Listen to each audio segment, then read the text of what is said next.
Hello everyone, कैसे हैं आप सभी का बहुत-बहुत स्वागत है। आज हम लोग जो है ग्रामीण विकास की फ्लैगशिप योजनाओं के अंतर्गत सूचना का अधिकार अधिनियम 2005 के 30 महत्वपूर्ण प्रश्नों को देखने वाले हैं। तो वीडियो को शुरू से लेकर लास्ट तक ज़रूर देखिएगा और यदि वीडियो अच्छा लगता है तो प्लीज़ इसे ज़्यादा से ज़्यादा अपने दोस्तों के साथ शेयर करिए जो एडीओ एग्ज़ाम की तैयारी कर रहे हैं। और जो नए लोग हैं, पहली बार चैनल पर विजिट किए हैं तो चैनल को सब्सक्राइब कर लीजिए। आपको जो है रोज़ एडीओ से रिलेटेड वीडियो मिलते रहेंगे, ठीक है। तो चलिए देखते हैं क्वेश्चन। ये सूचना का अधिकार अधिनियम का भाग दूसरा है ना। इससे पहले जो है भाग एक, जिसमें जो कि 30 क्वेश्चन है ना, डल चुका है। तो यदि आप लोग उसे नहीं देखे हैं तो जाके ज़रूर देखिएगा, ठीक। चलिए देखते हैं क्वेश्चन। पहला क्वेश्चन है, सूचना का अधिकार अधिनियम 2005 में धाराओं की कुल संख्या है। ऑप्शन ए है 24, बी 26, सी 28 और डी है 31। तो सही आंसर क्या हो जाएगा? ऑप्शन नंबर डी, 31 धाराएं हैं, ठीक। सूचना का अधिकार अधिनियम 2005 में धाराओं की कुल संख्या 31 है। देखते हैं अगला क्वेश्चन। क्वेश्चन नंबर 2 है, सूचना का अधिकार अधिनियम 2005 में अध्यायों की संख्या कितनी है? तो सही आंसर क्या हो जाएगा? अध्याय की संख्या कितनी है? 6, ठीक है। Option number A. देखते हैं अगला क्वेश्चन। अगला क्वेश्चन है, सूचना का अधिकार अधिनियम 2005 भारतीय गणराज्य, यहाँ पे 2005 लिख लीजिएगा, ठीक है।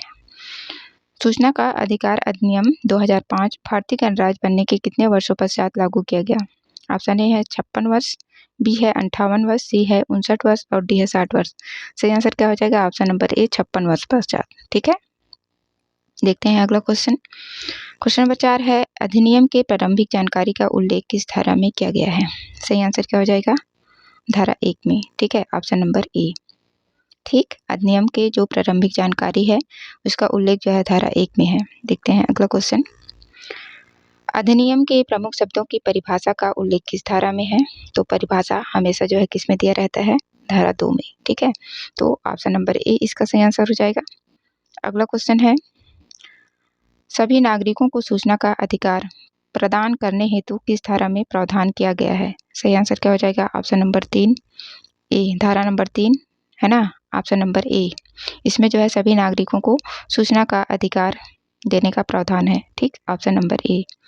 देखते हैं अगला क्वेश्चन। क्वेश्चन नंबर 7 है, लोक सूचना अधिकारियों के पदनाम के संबंध में किस धारा में प्रावधान किया गया है? तो लोक सूचना अधिकारियों के पदनाम का प्रावधान जो है धारा 4 में किया गया है। ऑप्शन नंबर ए इसका सही आंसर हो जाएगा, धारा 4। अगला क्वेश्चन है, सूचना अधिप्राप्त करने हेतु अनुरोध किस धारा के तहत किया जाता है? सही आंसर क्या हो जाएगा? ऑप्शन नंबर बी, धारा 6। धारा 6 के अंतर्गत आप लोग जो है सूचना अधिप्राप्त करने के लिए अनुरोध कर सकते हैं, ठीक है। ऑप्शन नंबर बी, धारा 6। देखते हैं अगला क्वेश्चन। अगला क्वेश्चन है, अधिनियम की धारा 6 के तहत प्राप्त अनुरोध का निपटारा किस धारा के अंतर्गत किया जाएगा? तो धारा 6 में आप जो है किसी भी प्रकार का सूचना प्राप्त करने के लिए अनुरोध कर सकते हैं और उसका निपटारा जो है धारा 7 में इसका प्रावधान है कि उसका निपटारा किस प्रकार से किया जाएगा, ठीक है। ऑप्शन नंबर बी, धारा 7 में। 6 में आप अनुरोध कर सकते हैं, 7 में उसका निपटारा किया जाएगा, ठीक है। देखते हैं अगला क्वेश्चन।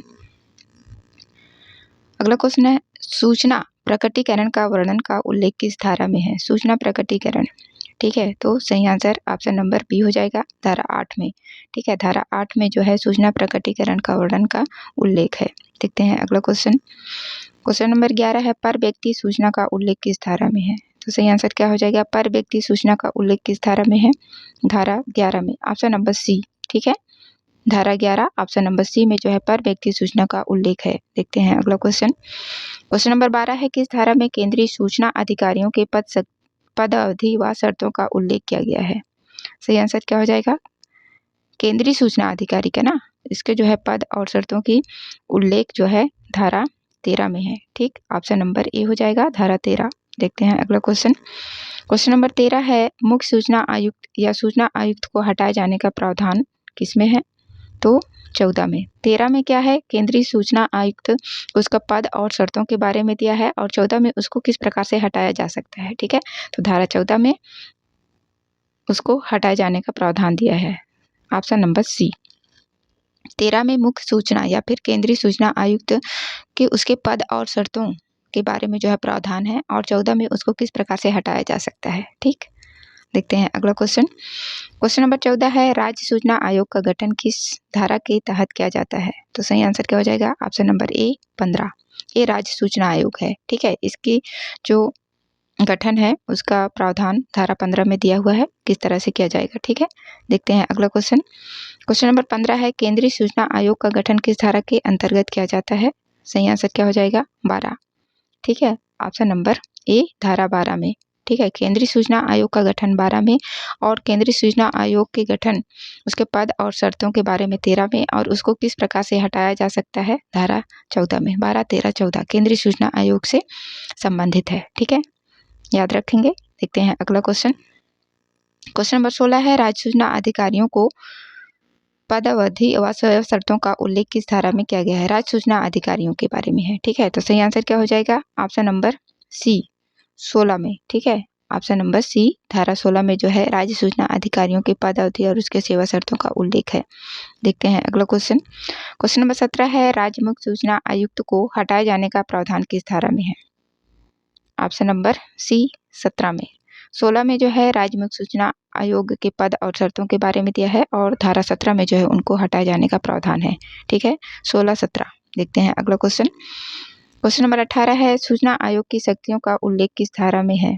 सही आंसर क्या हो जाएगा? ऑप्शन नंबर बी धारा 18 में। ठीक है, धारा 18 में जो है सूचना आयोग की शक्तियों का उल्लेख है। देखते हैं अगला क्वेश्चन। क्वेश्चन नंबर 19 है, अपील का उल्लेख किस धारा में किया गया है? सही आंसर क्या हो जाएगा? अपील का उल्लेख जो है धारा 19 में किया गया है, ऑप्शन नंबर ए। देखते हैं अगला क्वेश्चन। क्वेश्चन नंबर 20 है, शास्ति का उल्लेख क्वेश्चन नंबर 20 शास्ति का उल्लेख किस धारा में किया गया है? सही आंसर क्या हो जाएगा? धारा 20। ठीक है, शास्ति 20। ठीक, ऑप्शन नंबर ए धारा 20 में जो है शास्ति का उल्लेख किया गया है। देखते हैं अगला क्वेश्चन। क्वेश्चन नंबर 21 है, मॉनिटर एवं रिपोर्ट करने का उल्लेख किस धारा में है? सही आंसर क्या हो जाएगा? मॉनिटर और रिपोर्ट करने का उल्लेख जो है धारा 25 में है, ऑप्शन नंबर बी। देखते हैं अगला क्वेश्चन। क्वेश्चन नंबर 22 है, नियम बनाने की शक्ति का उल्लेख किस धारा में है? तो सही आंसर क्या हो जाएगा? ऑप्शन नंबर बी धारा 27 में। मॉनिटर और रिपोर्ट करने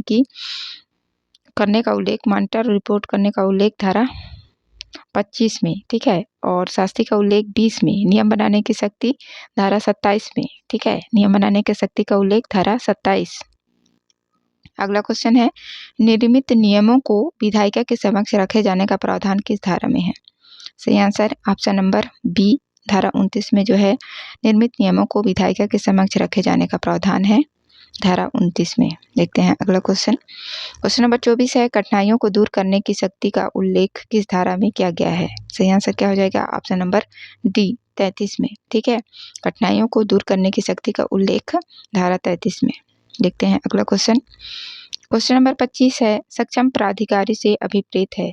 ऑप्शन ए है विधायिका प्रमुख, बी है उच्चतम न्यायालय के मुख्य न्यायाधीश, सी है उच्च न्यायालय के मुख्य न्यायाधीश और डी है उपरोक्त सभी। सही आंसर क्या हो जाएगा? ऑप्शन नंबर डी उपरोक्त सभी। ये सभी जो है सक्षम प्राधिकारी के अंतर्गत आते हैं। विधायिका प्रमुख, उच्चतम न्यायालय के मुख्य न्यायाधीश, उच्च न्यायालय के मुख्य न्यायाधीश। ठीक है, देखते हैं अगला क्वेश्चन। क्वेश्चन नंबर 26 है, सक्षम प्राधिकारी में शामिल होते हैं? ऑप्शन ए है राष्ट्रपति, बी राज्यपाल, सी प्रशासक और डी है उपरोक्त सभी। सही आंसर क्या हो जाएगा? ऑप्शन नंबर डी उपरोक्त सभी। ये सभी भी जो है सक्षम प्राधिकारी में शामिल होते हैं, राष्ट्रपति, राज्यपाल, प्रशासक। देखते हैं अगला क्वेश्चन। क्वेश्चन नंबर 27 है, लोक प्राधिकारी की परिभाषा का उल्लेख। परिभाषा हमेशा धारा 2 में। ठीक है, ऑप्शन नंबर ए धारा 2 में। देखते हैं अगला क्वेश्चन। क्वेश्चन नंबर 28 है, अभिलेख में शामिल है? ऑप्शन ए है दस्तावेज, बी पांडुलिपि, सी फाइल और डी है उपरोक्त सभी। सही आंसर क्या हो जाएगा? अभिलेख में जो है ये सभी शामिल है, ऑप्शन नंबर डी उपरोक्त सभी, दस्तावेज, पांडुलिपि, फाइल। ठीक, देखते हैं अगला क्वेश्चन। क्वेश्चन नंबर 29 है, समुचित सरकार द्वारा कार्यक्रम तैयार किए जाने का उल्लेख किस धारा में है? तो सही आंसर क्या हो जाएगा? ऑप्शन नंबर बी धारा 26 में जो है समुचित सरकार द्वारा कार्यक्रम तैयार किए जाने का उल्लेख है, धारा 26 में। ठीक है, ऑप्शन नंबर बी। अगला क्वेश्चन है 30 नंबर का, न्यायालयों की अधिकारिता का वर्णन का उल्लेख किया गया है? ऑप्शन ए है धारा 22, बी है धारा 23, सी है धारा 24 और डी है धारा 28। तो सही आंसर क्या हो जाएगा? न्यायालयों की जो अधिकारिता का वर्णन है धारा 23 में किया गया है। ठीक है, ऑप्शन नंबर बी धारा 23 में। ठीक, तो ये थे कुछ महत्वपूर्ण धारा है ना, सूचना का अधिकार अधिनियम 2005 से। आशा करती हूँ आप लोगों को वीडियो अच्छा लगा होगा। वीडियो देखने के लिए आप सभी का बहुत बहुत धन्यवाद।